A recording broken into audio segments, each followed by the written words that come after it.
Hello everyone, welcome back to my another mini vlog. আজ কিন্তু আমি অনেক তাড়াহুড়ার মধ্যে আছি। আজকে বিরাট যাচ্ছে গুয়াহাটি ওর কাজের জন্য, আর 7:30টার সময় ঘর থেকে কিন্তু বের হবে, এটা আমাকে বলে দিয়েছে। এখন কিন্তু 6:30 হয়ে গেছে, আমার কিন্তু আসন দেওয়াও হয়নি, শুধু স্নান করে আমি উপরে এসে পড়েছি। আর ওর জন্য ব্রেকফাস্টও করতে হবে। ওর ইচ্ছা 2 দিন বাড়িতে থাকবে না, যার জন্য আলু পরোটা খেয়ে ঘর থেকে যাবে। আমি ওকে বলে দিয়েছিলাম এই আধা ঘন্টার মধ্যে আমি আসন দিয়ে আলু পরোটা করে দিতে কোনো মতেও পারবো না। ওকে না তো বলে দিয়েছিলাম, কিন্তু আমার মন মানছিল না। তখন আমি নিজের মধ্যে একটা চ্যালেঞ্জ নিয়েছি যে দেখাই যাক না যে আধা ঘন্টার মধ্যে আমি এই দুটো কাজ করতে পারি কিনা। যেহেতু আমি চ্যালেঞ্জ নিয়েছি, তো তোমরাও দেখে নাও আমি সবটা কিভাবে ম্যানেজ করেছি। প্রথমে উপরে এসে আমি ঠাকুর ঘরের দরজাটা না খুলেই কিন্তু আটা মেখে নিয়েছি আর আলু টুকরো টুকরো করে প্রেসার কুকারে দিয়ে দিয়েছি। তারপর ঠাকুর ঘরের দরজা খুলে ঠাকুরকে স্নান করিয়ে ঠাকুর ঘর মুছে উপরে গিয়ে ফুল এনে আসনটাও সাজিয়ে দিয়েছি। ফুল আনতে যাওয়ার আগে কিন্তু প্রেসার কুকার খুলে আলুগুলো ঠান্ডা হওয়ার জন্য ঠান্ডা জলে ভিজে রেখে দিয়েছিলাম। আমি ঠাকুর ঘর ফুল দিয়ে সাজাতে সাজাতে কিন্তু বিরাটও স্নান করে উপরে চলে এসেছিল। বিরাটকে বলেছে আজকে ঠাকুরকে তুমি ভোগটা দাও, আর আমি কিচেনে দৌড়ে দৌড়ে চলে গেছি।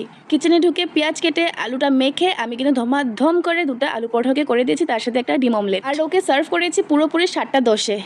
আমি আমার চ্যালেঞ্জ কমপ্লিট করতে পেরেছি। তারপর স্কুটি নিয়ে ওকে ছাড়তে গেছিলাম। যাওয়ার সময় স্কুটি ও চালিয়েছে আর আসার সময় কিন্তু আমি চালিয়ে এসে পড়েছি। আজকে অনেকদিন পর স্কুটি চালিয়েছি, আর পিছনে কিন্তু বিরাটও ছিল না। একটু একটু ভয় লাগছিল, কিন্তু তারপরও আমি ঘরে এসে পৌঁছে গেছি। আজকে আমার কাছে অনেক সময় আছে, যার জন্য আমি অনেকগুলো শাড়ি বের করেছি একটু সাইডগুলো সেলাবো বলে। এখন পর্যন্ত এতটুকুই থাক, বাকি পুরো দিনটা কি করেছি এটা পরের ভ্লগে আসবে। টাটা।